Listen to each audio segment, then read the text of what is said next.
Olá, o fim do petróleo já tem previsão. 40 anos no prognóstico otimista ou no máximo 20, dependendo do ritmo de desenvolvimento mundial. Na busca de alternativas, a experiência brasileira tem destaque mundial. A tradição do uso do álcool em veículos vem do tempo da Segunda Grande Guerra, embora tenha ganho destaque em 1973, quando a primeira crise do petróleo marcou o fim da era do combustível barato e abundante. O Brasil acaba de inaugurar no Piauí mais uma fábrica de biodiesel capaz de produzir 90 mil litros por dia a partir da mamona. Outras variadas opções estão em estudo, como a produção de energia a partir do hidrogênio ou do lixo.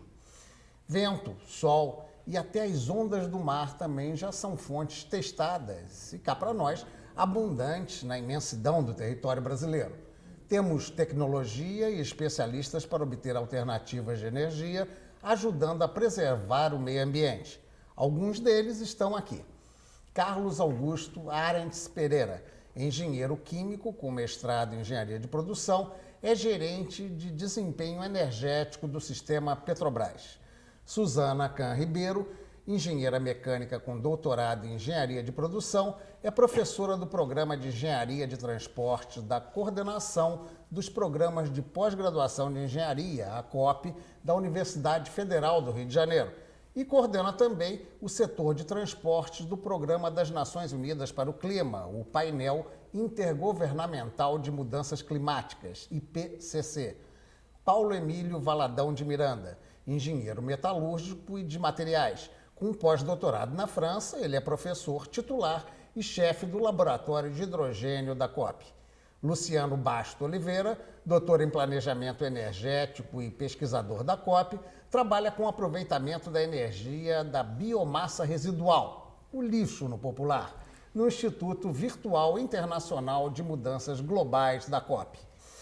Carlos, vamos começar com essa questão da Petrobras hoje se dizer já uma empresa de energia, quer dizer, apesar do nome Petrobras. É a crise do petróleo ou mudança estratégica? O que está por trás dessa concepção? Bom, eu, na realidade, diria o seguinte, até falando da história dos 40 anos de duração do petróleo, ou 20 anos, eu trabalho na Petrobras há 21 anos. E essa história do petróleo durar 40 anos já tem, no mínimo, 20 anos. E o petróleo vai durar tanto quanto a gente saiba usar. No Congresso Mundial de Petróleo, que teve lugar aqui no Rio de Janeiro em 2002, o presidente da Saudi Aramco, a maior empresa árabe de petróleo, disse, inclusive, exatamente isso, que o petróleo vai durar tanto dependendo quanto a gente saiba usar. Todas as empresas de petróleo, nessa linha, já não se veem mais como uma empresa somente de petróleo. Petróleo é uma forma de energia, é a forma de energia mais usada no mundo.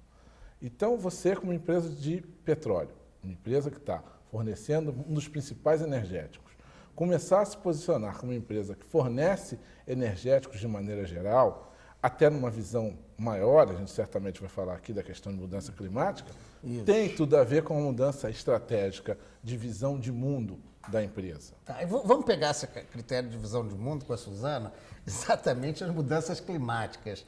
Passou a ser uma questão de consciência a partir de toda essa discussão do protocolo de Kyoto, das mudanças climáticas, ou você acha que está pau a pau na questão do fim do petróleo também, ou seja... Não, olha, você tem algumas evidências científicas mesmo, né, de que você está aumentando a concentração de alguns gases na atmosfera, que são esses gases que dificultam a passagem da radiação infravermelha, e isso faz com que a temperatura da Terra vá aumentando. Então, você tem séries históricas que cada vez mostram melhor, tem modelos que cada vez são mais bem elaborados e explicam melhor essa questão. E, sem dúvida nenhuma, quando a gente fala de combustível fóssil, ou seja, combustível que não é renovável, você tira ele da terra, você está tirando o carbono. Né? No fundo, o que é o uso do combustível? Você pegar o carbono que contém, ele reage com ar e forma o CO2, né? Que é o dióxido de carbono, que é o importante gás de efeito estufa. Isso, basicamente, que é o processo de combustão. Então, o que você está fazendo é pegar esse carbono que está no subsolo, transformá-lo em CO2, extraindo a energia dessa reação e jogando o CO2 para a atmosfera. Isso é fato, né? Então, isso é uma coisa realmente preocupante.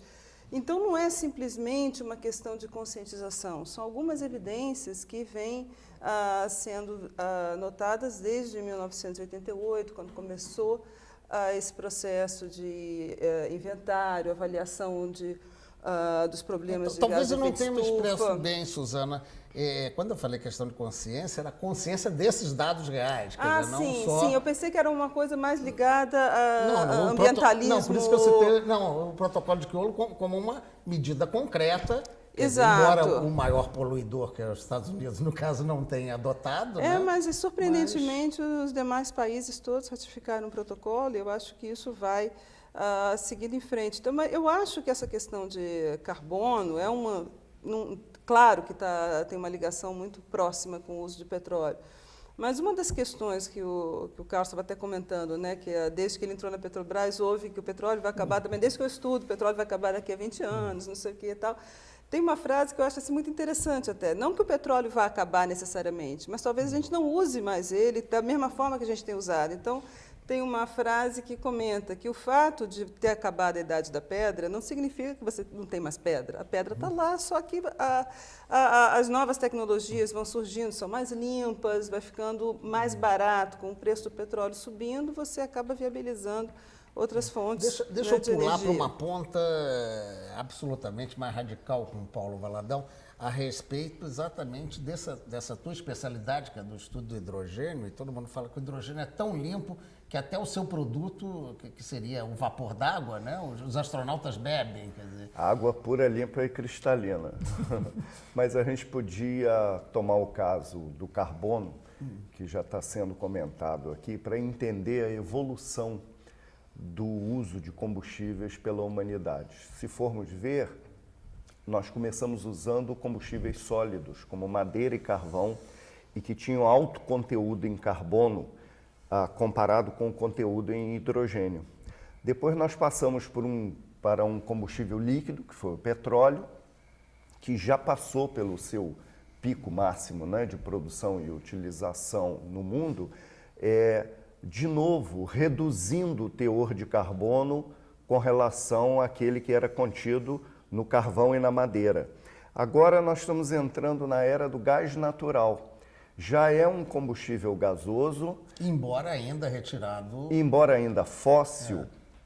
E também com um conteúdo em carbono inferior ao do petróleo, que é menor do que aquele que tem no carvão, que é menor do que aquele que tem na madeira. Então veja que nós temos uma tendência clara de redução do conteúdo de carbono nos combustíveis e a nossa tendência é chegar no hidrogênio, onde nós não teremos mais carbono e o conteúdo de hidrogênio nesses combustíveis vai aumentando gradativamente até chegar ao uso do hidrogênio. Para lá que nós vamos. Eu vou, evidentemente, querer que você explique melhor daqui a pouco essa possibilidade até do hidrogênio, porque ela ainda é meio fantasiosa na cabeça, até porque não existe um estado natural, né, que você pode pegar. É verdade. Mas isso a gente vai explicar daqui a pouco. Eu queria pedir ao auxílio do Luciano Bastos, exatamente, depois também vamos aprofundar esse seu trabalho com o lixo, mas ainda nesse esgotamento, né, da questão do petróleo, você acha que é possível, igual a eles, o petróleo continuar e a gente não usar?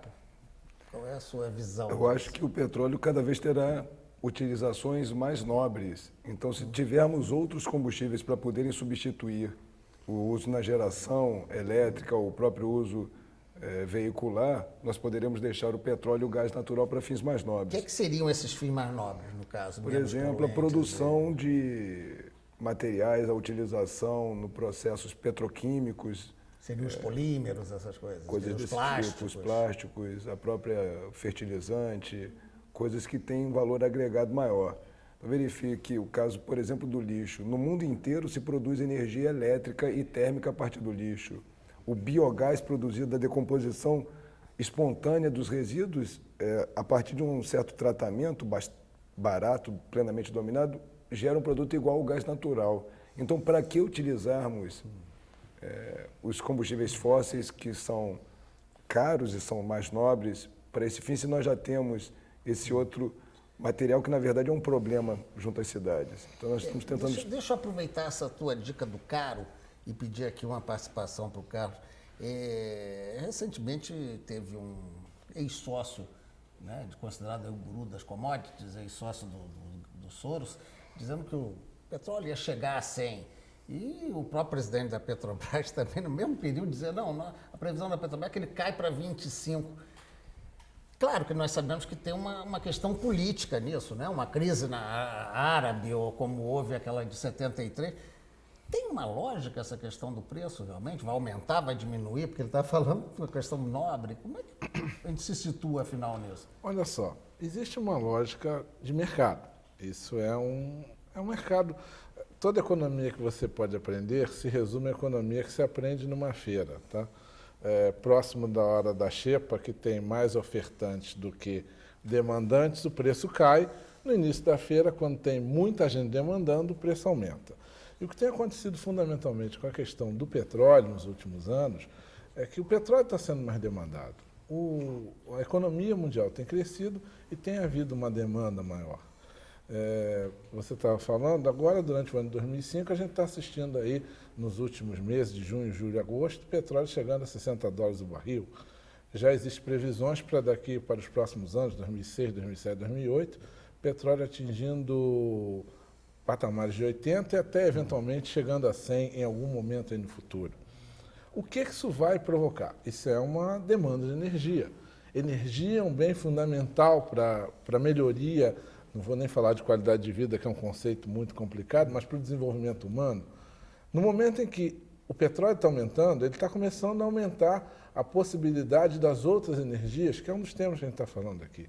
As outras energias começam a se tornar competitivas. Porque antes ficava muito caro outro tipo de alternativa. Exatamente. Agora, quando eu posso pegar a mesma quantidade de energia, como citou o Luciano, que eu gerava energia elétrica a partir de gás natural, agora eu posso pensar em gerar essa energia elétrica a partir de, aspas, gás natural gerado de biomassa, entendeu? E isso vai ter muito dependendo de onde está o demandante, qual é a possibilidade que ele tem de obter essa energia e quanto que ele está disposto a pagar. A única tristeza que talvez dê para quem esteja assistindo a gente é que diz, poxa, mas logo agora que o Brasil ia ser autossuficiente em petróleo, o petróleo sai da moda, né? Porque sempre houve essa... Eu posso fazer um comentário nesse negócio do preço do petróleo, que é interessante que você não vê nenhuma das agências que fazem essas previsões, né, de preço do petróleo, nenhuma fez uma previsão do preço de petróleo atual que a gente tem na casa de... Nenhuma. Todo nenhuma, mundo então, errou. todos erraram. Todo mundo errou. E todos erraram também na época que o petróleo caiu brutalmente de preço, onde a expectativa era, né, na década de 80, de subida de preço, todas as agências também, mais de 10 que trabalham com isso, né? E o petróleo caiu de preço. Então, é muito difícil, porque são muitas variáveis, o preço não é tão simples quanto a oferta e demanda, há uma manipulação Me aí permite também. um comentário também. Sabe qual é a média histórica do preço do petróleo? Se você pegar todo o tempo que existe petróleo no mercado, sabe qual é o valor médio histórico do petróleo? É $15 o barril. Puxa, Poxa, só $15? Mas é $15 o barril. Tanto que a Petrobras faz um esforço danado para todos os projetos que a gente coloca, eles têm que sobreviver a uma taxa, a um preço em torno de $15.